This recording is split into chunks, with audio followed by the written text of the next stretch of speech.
Bom, pessoal, o conteúdo de hoje vamos falar sobre a instrução normativa, uma sequência de vídeo que eu estou trazendo aqui com uma playlist com o mesmo nome, para que vocês possam entender com mais facilidade um capítulo pós o outro, um vídeo pós o outro, certo? E o assunto de hoje vamos tratar a partir do artigo 40, certo? Nessa instrução normativa, traz uma atualização de direitos previdenciários do cidadão que os servidores do INSS estão aí, sendo instruídos a ler essa nova instrução para, a partir daí, dar continuidade à análise, manutenção, ações recursais e outras ações dentro do poder administrativo do INSS, certo? Bom, vamos começar aqui a partir do artigo 40. Vamos começar a partir do artigo 40. A carteira de trabalho digital foi instituída pela lei de número 13.874, do ano de 2019, e a partir da obrigatoriedade do uso do e-social, os eventos eletrônicos gerados por esse sistema relativo ao contrato de trabalho de empregado, inclusive doméstico, serão incorporados ao CNIS e a referida carteira, respeitados os critérios dispostos na seção 5 deste capítulo. Inciso 1. Além dos vínculos oriundos dos eventos eletrônicos gerados pelo e-social, a carteira de trabalho digital poderá apresentar vínculos anteriores à sua instituição proveniente de dados existentes no CNIS. Inciso 2. As informações que compõem a carteira de trabalho digital correspondem àquelas constantes no CNIS. Portanto, se tais informações estiverem pendentes ou com marcação de extemporaneidade, devem ser comprovadas de acordo com o procedimento disposto nesta instrução normativa. Inciso 3. A instituição da carteira de trabalho digital ocorre na forma estabelecida pelo Ministério do Trabalho e Previdência. Artigo 41. Conforme previsto no artigo 41 da CLT, o empregador deve efetuar o registro dos respectivos empregados, podendo adotar livros, fichas ou sistemas eletrônicos. Parágrafo único. Na hipótese do empregador optar pela utilização do sistema de registro eletrônico de empregados, fica obrigatório o uso do e-social, conforme o disposto no artigo 16 da Portaria MTP de número 671, de 8 de novembro de 2021, vedados outros meios de registro. Artigo 42. As informações prestadas no e-social pelo empregador, na forma da legislação trabalhista específica, em relação ao registro contratual do empregado, inclusive doméstico, deverão constar no CNIS e, por consequência, na carteira de trabalho digital do empregado, inclusive doméstico. Artigo 43. As informações prestadas no e-social pelo OGMO ou sindicato, na forma da legislação trabalhista específica, em relação ao cadastro do trabalhador avulso e informações relativas às remunerações auferidas, deverão constar no CNIS. Artigo 44. As informações prestadas no e-social pela empresa contratante ou cooperativa, na forma da legislação trabalhista específicas, em relação às informações relativas às remunerações auferidas deverão constar no CNIS. Seção 10 do empregado. Artigo 45. É segurado obrigatório na categoria de empregado, primeiro, aquele que presta serviço de natureza urbana ou rural à empresa ou equiparado à empresa, em caráter não eventual, sobre sua subordinação e mediante a remuneração, inclusive como diretor empregado. 2. O contratado como termitente para prestação de serviço com subordinação de forma não contínua, com alternância de períodos de prestação de serviço e inatividade a partir do dia 11 de novembro de 2017, por força de lei 13.467, do dia 13 de junho de 2017, que alterou o caput, inclui o inciso 3 no artigo 443 e inclui o artigo 452 na CLT. 3. Aquele que, contratado por empresa de trabalho temporário, na forma da Lei 6.019, do dia 3 de janeiro de 1974, por prazo não superior a 180 dias consecutivos ou não prorrogável por mais 90 dias, presta serviço para atender à necessidade transitória de substituição pessoal regular e permanente ou acréscimo extraordinário de serviços de outras empresas. 4. O aprendiz maior de 14 anos, menor de 24 anos, ressalvadas a hipótese de pessoas com deficiência, a qual não se aplica o limite máximo de idade, com contrato de aprendiz por prazo determinado, não superior a 2 anos, na forma dos artigos 428 a 433 da CLT. 5. O brasileiro ou estrangeiro domiciliado e contratado no Brasil para trabalhar como empregado. A. No exterior, em sucursal ou agência de empresa constituída sobre as leis brasileiras e que tenha sede administração no país. B. Empresa domiciliada no exterior com a maioria da capital voltante pertencente às empresas constituídas sobre as leis brasileiras que tenha sede e administração no país e cujo controle efetivo esteja em caráter permanente sobre a titularidade direta ou indireta de pessoa física domiciliadas e residentes no país ou de entidade de direito público interno. 6. Aquele que presta serviços no Brasil à emissão diplomática ou à repartição consular de carreira estrangeira e os órgãos e a ela subordinados ou a membros dessas missões, repartições, excluído ou não brasileiro, sem residência permanente no Brasil, e o brasileiro amparado pela legislação previdenciária no país da respectiva missão diplomática ou repartição consular. 7.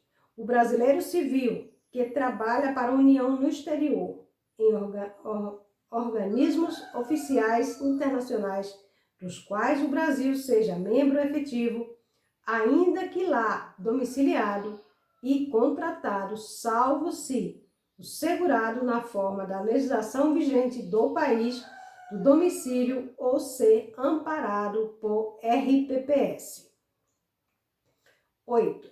O brasileiro civil que prestar serviço à União no exterior em repartições governamentais brasileiras, lá domiciliado ou contratado, inclusive o auxiliar local de que trata os artigos 56 e 57 da Lei 11.440, dia 29 de dezembro de 2006, desde que em razão de proibição legal, não possa filiar-se ao sistema previdenciário local.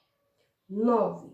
O trabalhador contratado no exterior para trabalhar no Brasil, em empresa constituída funcionando em território nacional, segundo as leis brasileiras, ainda que o salário estipulado em moeda estrangeira, salvo se amparado pela Previdência Social do seu país de origem, observando o disposto nos acordos internacionais porventura existente. 10. O lobista e o estrangeiro que prestam serviço à empresa em descordo com a Lei 11.788, dia 25 de setembro de 2008.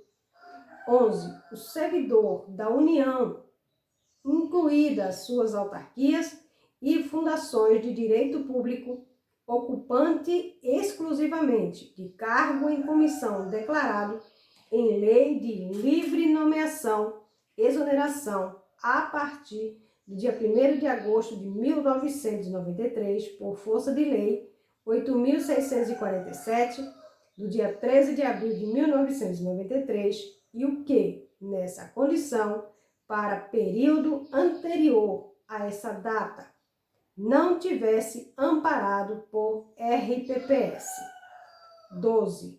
O servidor do Estado, Distrito Federal ou Municipal, incluídas em suas autarquias e fundações de direitos públicos, ocupante exclusivamente de cargo em comissão declarada em lei de livre nomeação e exoneração a partir do dia 16 de dezembro de 1998, por força de emenda constitucional de número 20 de 1998, e o que, nessa condição, para período anterior a essa data, não tivesse amparado por RPPS.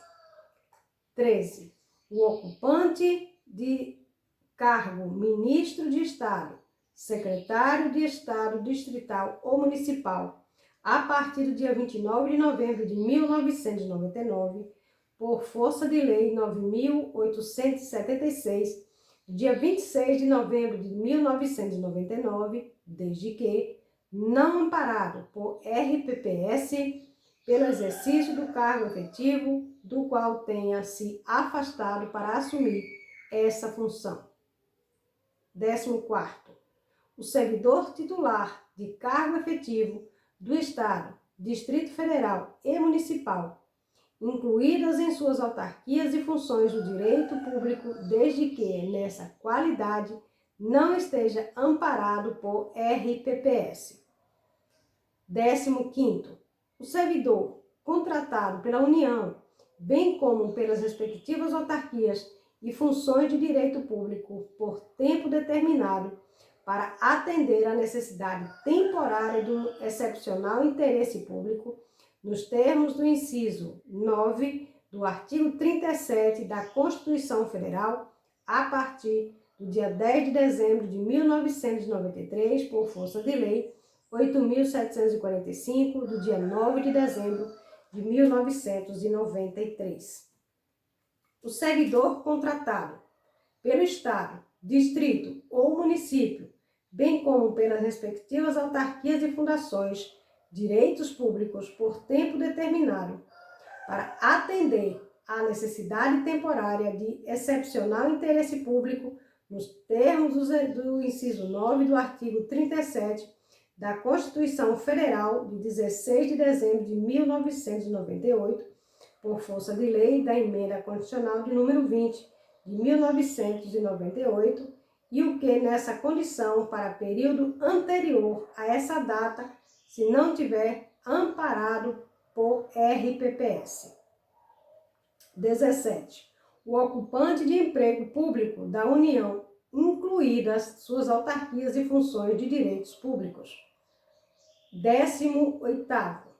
Ocupante de emprego público do Estado, Distrito Federal e Município, incluídas as suas autarquias e funções ou fundações do direito público a partir do dia 16 de dezembro de 1998, por força da Emenda Constitucional de número 20 de 1998, que nessa condição, para período anterior a essa data, não tivesse amparado ao RPPS.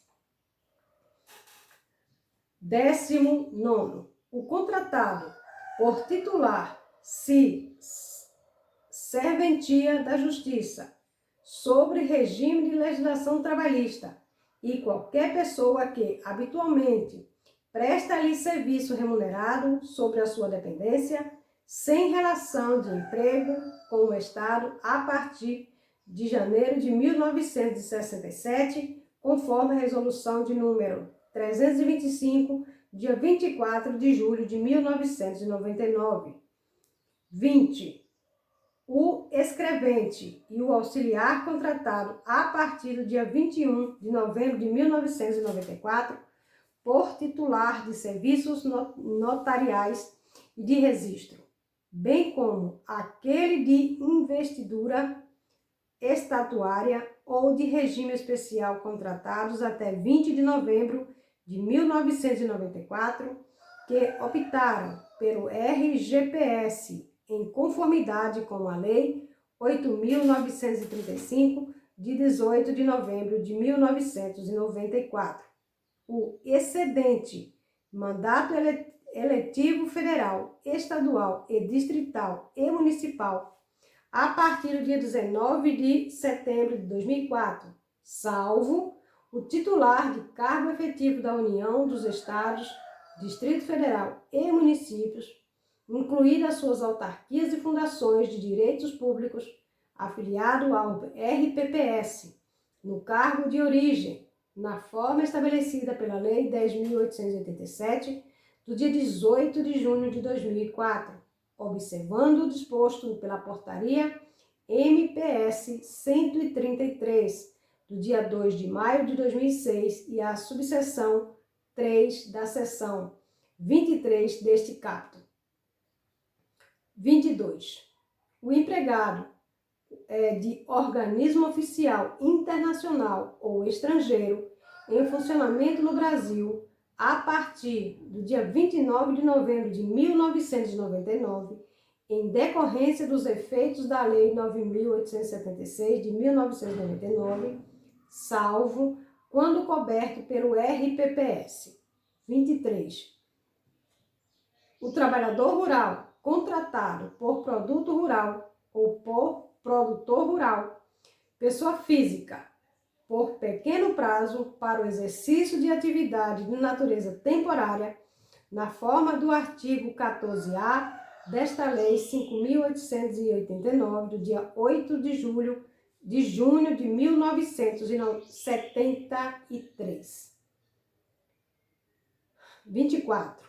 O trabalhador volante, que presta serviço a agenciador de mão de obra constituído como pessoa jurídica, observando que, na hipótese do agenciador não ser pessoa jurídica constituída, ambos serão considerados empregados de contratantes do serviço. 25º. O assalariado rural, safrista, de acordo com o artigo 14 da Lei 5.889, de 1973, observando que, para aqueles segurados que prestam serviço a empresas agroindustriais e agropecuárias, a caracterização, se urbano ou rural, dá-se pela natureza da atividade exercida, conforme deferido no parecer CG 2522, do dia 9 de agosto de 2001, caracterizando desta forma a sua condição em relação aos benefícios previdenciários, observando-se o disposto no artigo 6. 26. O empregador do Conselho de Ordem ou da Autarquia de Fiscalização do Exercício de Atividade Profissional, na forma da Lei 5.410, do dia 9 de abril de 1968. 27. O trabalhador portuário registrado no OGMO, contratado pelo operador portuário com vínculo empregatícios com prazo indeterminado, na forma da lei do inciso 2 do artigo 40 da Lei 12.815 de 2013, que presta serviço de capatazia e estiva, conferência de carga, conserto de carga, bloco e vigilância de embarcações e na área de porto organizados. 28. O atleta não profissional em formação, contratado e em desacordo com a Lei 9.615, de 24 de março de 1998, com as alterações da Lei 10.672, do dia 15 de maio de 2003. 29. O treinador profissional de futebol, independentemente dos acordos firmados nos termos da Lei 8.650, do dia 20 de abril de 1993. 30. O médico residente ou residente em área profissional de saúde que presta serviço em desacordo, respectivamente, com a Lei 6.932, do dia 7 de julho de 1991, e a Lei 11.129, do dia 30 de junho de 2005.